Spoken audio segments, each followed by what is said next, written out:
Kami lanjutkan lagi, saudara, berkaitan dengan ancaman-ancaman pidana untuk para fasilitator Joko Chandra. Atau paling tidak, kalaupun belum sampai ancaman pidana, kita ingin lihat semua pihak ini kemudian diperiksa, karena pasti akan ada kaitannya.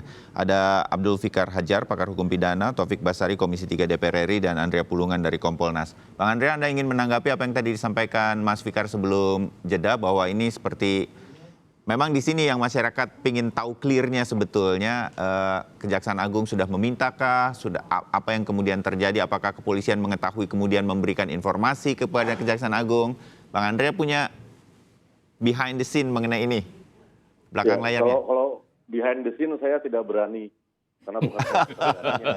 Nanti aja lah ya kalau habis siaran gitu. Sutradaranya ini pasti ada, Oke. ada, ya kan. Cuman yang jelas begini.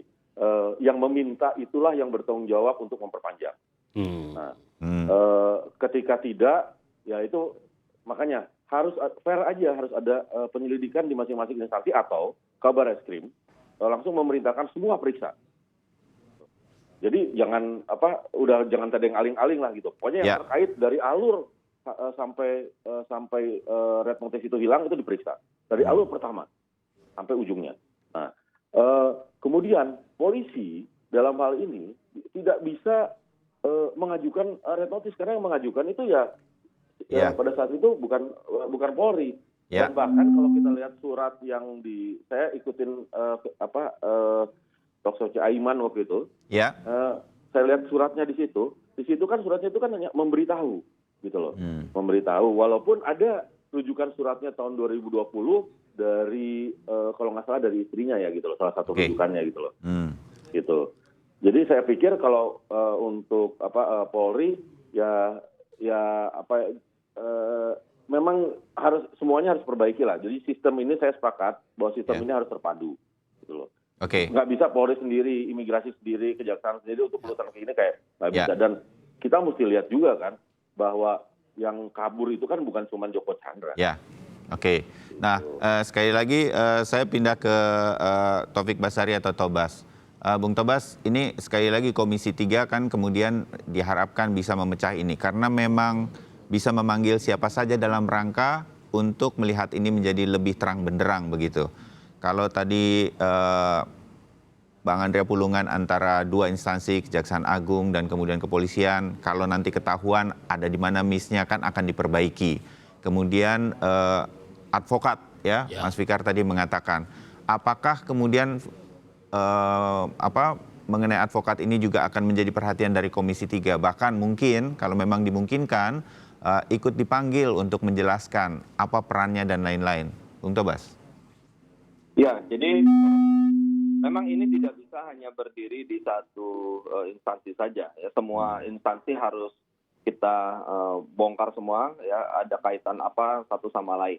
Karena itu kemarin salah satu rekomendasi kita dari hasil rapat dengan Dirjen Imigrasi adalah perlu adanya rapat gabungan. Ya, kita bisa saling cek, bisa saling konfirmasi dari satu cerita ke cerita yang lain dari masing-masing instansi. Tapi yang jelas gini, ini memang tidak sederhana yang mungkin orang bisa katakan. Kenapa? Karena semuanya diatur secara rapi, ini melibatkan satu jaringan. Tadi dikatakan soal permintaan perpanjangan yang tidak ada dan sebagainya, boleh itu, juga harus kita telusuri, kita harus perdalam. Tapi juga yang jadi penting, momentum-momentum yang muncul dalam rangkaian peristiwa ini pun juga menarik ya. Ya kan ada informasi ini tidak diperpanjang ya. Kemudian di waktu tertentu di tahun ini digunakanlah kesempatan untuk berkirim surat. Jadi momentum-momentum waktu-waktu ini juga kronologisnya juga jadi menarik ini ya. Secara biasa-biasa saja, kita harus kalau melihat apa yang ada di balik ini semua. Oke. Nah, dengan apa yang tadi Anda sampaikan, kan penasaran ini kan kemudian juga ada di tengah masyarakat. Sampai sejauh mana ini di DPR kemudian akan misalnya pansus yang tadi sempat Anda katakan ada kemungkinan terbentuk dan lain-lain. Karena sekali lagi nih, saya juga menyampaikan hal ini waktu kita ngobrol mengenai hal yang sama atau tema yang sama. Biasanya DPR RI itu cepat kalau bikin pansus kalau ini menyangkut masyarakat seperti ini. Tapi ini kok belum terjadi, Bung Tobas? Ya, kalau soal pansus memang kita butuh rapat lagi ya, rapat internal di Komisi 3 untuk meminta pandangan dari semua fraksi untuk kebutuhan. Karena ini sebenarnya kan pansus pilihan. Bisa pansus, bisa panja, bisa rapat gabungan seperti biasa. Ya, ini soal pilihan saja. Tinggal bagaimana yang paling terbaik dari pilihan-pilihan yang ada. Dan memang terkena kemarin itu kasus yang muncul benar-benar di ujung masa persidangan. Itu yang kita juga kesal. Tapi yang jelas kalau dari seluruh anggota Komisi 3 kita maunya ya ini segera kita perdalam dan kita akan pergunakan kewenangan yang dimiliki oleh Komisi 3 untuk menelusuri ini semua lintas instansi dan kita bisa panggil pihak-pihak yang terkait. Juga menurut saya dari pihak advokat pun juga tetap harus bertanggung jawab karena memang yang paling aktif di sini adalah pihak advokatnya. Tapi ya, terlepas dari itu ya tetap harus lihat siapa sebenarnya dalang dari semuanya. Ya, sedikit saja berkaitan dengan advokat itu Komisi 3 bisa juga memanggil. Itu memang dimungkinkan begitu, Bung Tobas? Kalau gini, kita bisa saja mengundang gitu ya. Ya. Tapi memang akan lebih kuat jika bentuknya pansus. Kalau bentuknya pansus kita bisa panggil. Jadi karena itulah harapan beberapa anggota. Saya juga belum tahu yang lain-lain seperti apa posisi sikapnya. Tapi beberapa anggota seperti saya mengharap bisa bentuknya pansus supaya kita benar-benar bisa melakukan panggilan terhadap seluruh pihak. Termasuk ya Dukcapil, lurahnya yang kemarin juga membantu, staf lurahnya juga semua bisa kita panggil kalau oleh karena itu kita tunggu saja apakah Komisi 3 nanti pilihan mekanismenya akan membentuk pansus panja atau cukup rapat gabungan saja. Ya, kita harapkan ini supaya menjadi terang benderang dan kemudian menjadi introspeksi. Mas Fikar begini, saya sebagai orang yang mengikuti informasi ini dalam beberapa waktu terakhir ini kan seperti melihat semua tertuju kepada Kepolisian Republik Indonesia. Lepas ada apresiasinya, tetapi sepertinya hanya satu lembaga begitu. Padahal kita meyakini ini, ya. Tetapi kan sebetulnya, ya gimana Bang Andrea? Ya kenapa betul pertanyaannya? Betul, ya. Jadi saya nggak salah kan itu. Nggak salah. Mungkin publik juga seperti itu begitu. Ya. Saya apa adanya saja secara pribadi, apa yang sepertinya kok kita berkutat di Kepolisian Republik Indonesia karena memang banyak disampaikan, sudah sampai di sini. Sementara institusi yang lain belum.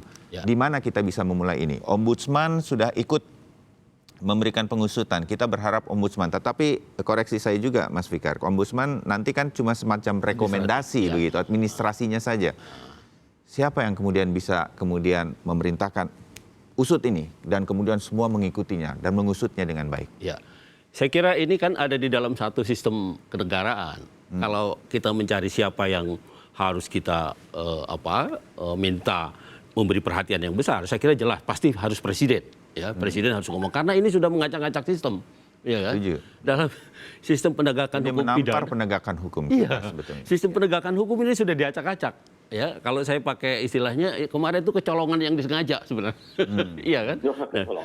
Kecolongan yang disengaja. Nah, karena itu kenapa tadi saya bilang kepolisian seharusnya juga punya sense of security yang tinggi gitu. Karena memang dia penanggung jawab keamanannya gitu.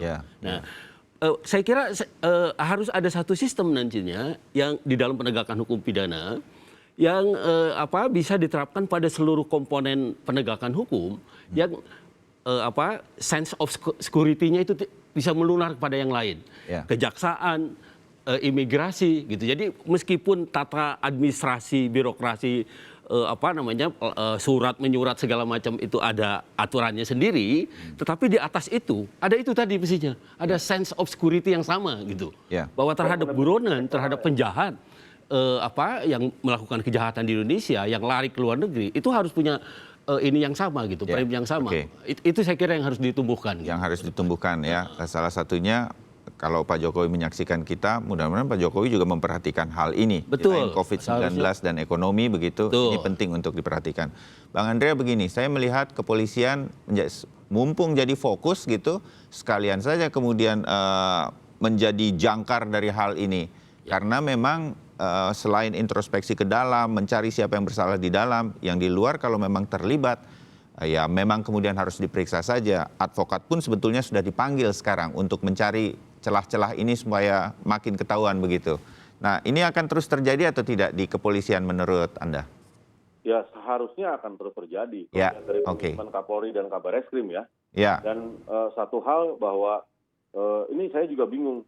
Kenapa semua dialihkan ke polisi dengan segala macam intrik-intriknya. Jadi sampai digulirkan isu-isu lain, tiba-tiba ada yang mau minta Kapolri dicopot, Kabareskrim dicopot. betul. Ya, saya terus terang bingung ya. Kemudian timbullah dugaan kaitannya dengan suksesi dan lain sebagainya. Saya khawatir, ya, ketika semua itu difokuskan terhadap Polri dengan segala pernek-perniknya, substansi permasalahannya hilang. Ya, Itu saya khawatir itu. Saya lebih suka sebetulnya dorongan publik untuk bagaimana mendukung Polri untuk memeriksa semuanya, mulai dari yang pertama mengajukan sampai dengan yang ikut-ikutan terbang. oke. Gitu. Dan dalam sistem peradilan pidana, peran advokat pun tidak bisa dihilangkan. Ya, nah, Untuk DPR, Ya. saya pikir itu saat ini sudah benar ya. Saya kemarin juga ikut lagi pas ada Bang Aziz Samsudin juga melihatkan beberapa dokumen itu di salah satu media, bahwa saya pikir sekarang ya memang momentumnya teman-teman DPR untuk turun gitu kan, ya, melakukan collecting data, sehingga nanti pas sudah ada tinggal diklarifikasi semuanya. ya, itu yang kita harapkan gitu. Bung Tobas, ini harapan kita semua aja nih. Saya kembali lagi kepada Komisi 3 DPR RI. Bisa ini pelan tapi pasti bisa kemudian terbentuk, kalau perlu pansus supaya ini jadi terang benderang. Bukan sebuah desakan sih.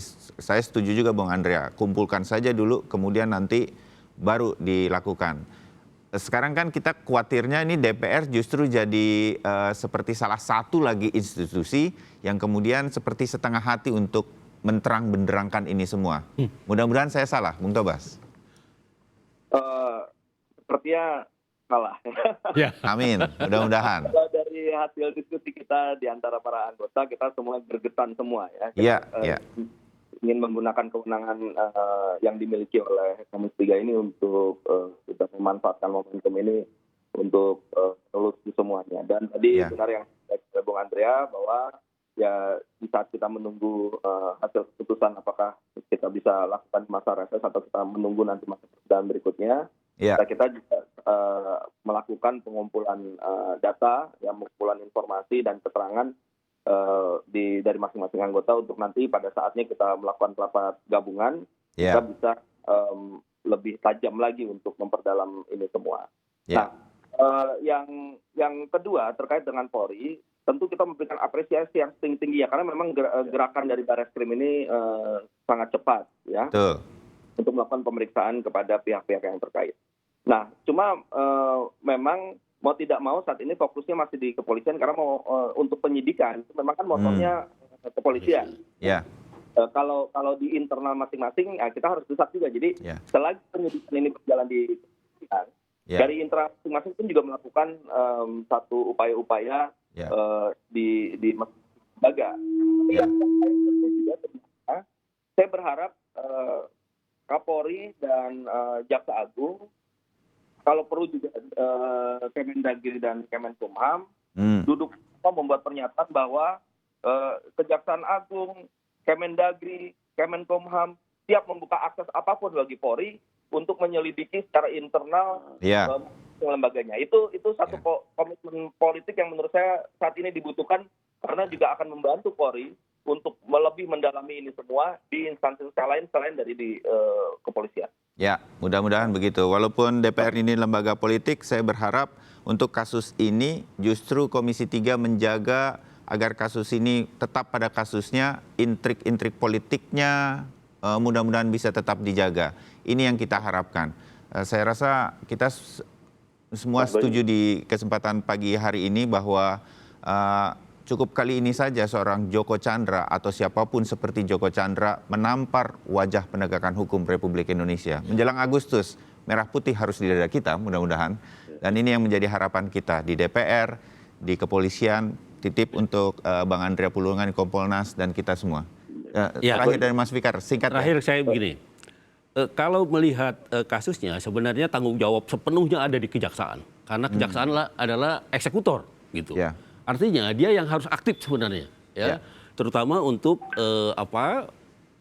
narapidana yang lari, yang buron. Nah, itu dia harus aktif. Nah, karena itu memang ada kemungkinan seperti Pak Pulungan tadi katakan ya, sesuatu itu terjadi juga di wilayah ini. Ya. Itu satu. Yang kedua, advokat. Ya, advokat itu pasal 5 Undang-Undang Advokat itu menyatakan advokat itu penegak hukum. Ya. Ya. Karena itu dia juga punya kewajiban untuk sama-sama menegakkan hukum. Ya. Ketika advokat Apalagi dihadapkan kliennya dengan ini rasanya nggak mungkin dia tidak tahu bahwa kliennya adalah buron. Nah, itu yang mau saya Simpel katakan. saja. Saya bukan orang hukum tapi tahu kok itu. Melindungi membela buronan itu sama dengan bertentangan dengan statusnya sebagai penegak hukum. Ya. Mestinya saya bilang itu tadi, ketika mau melindungi pun nasihat pertama adalah kamu masuk pulang gitu kan. Setelah itu akan saya bela sampai ujung langit pun. Boleh begitu. Ya. Nah, tapi ketika membiarkan, itu saya kira sudah pelanggaran hukum sendiri itu. Ya, baik. Sayang kita terbatas. Ya Bang Andrea, Sedikit aja. singkat ya. Saya terus terang berharap ini kan kita punya kultur ewuh pakewuh. Ya. Jadi saya berharap teman-teman Komisi 3 satu suara mendukung Kapolri dan Kabar Reskrim supaya bisa melakukan bukan hanya penyelidikan tapi penyidikan di instansi di luar Polri. Betul, setuju. Jadi betul-betul saya tuh selaku pengawas kepolisian, kami di Kompolnas itu betul-betul berharap teman-teman Komisi 3 yang punya power ini mendukung Kapolri dan Kabar Reskrim biar bisa bukan hanya menyelidik tapi melakukan penyidikan di instansi di luar Polri. Ya, oke. Bung Tobas bisa ya? Ya, insya Allah. Maka dari itu kita berharap ada satu statement, ada satu pernyataan dari Jaksa Agung, dari Mendagri dan dari Menkumham bahwa siap mendukung dan membuka akses seluas-luasnya bagi Polri untuk menelusuri semua oknum yang ada di instansi masing-masing. Dan itu akan kita tagih kepada para petinggi-petinggi di instansi-instansi tersebut. Baik, kita kawal ini bersama. Mudah-mudahan yang terbaik untuk penegakan hukum Indonesia ke depan. Terima kasih Taufik Basari, terima kasih Bang Andrea Pulungan, dan terima kasih Mas Fikar sudah hadir di studio. Kita ketemu lagi untuk perkembangan kasus ini nanti.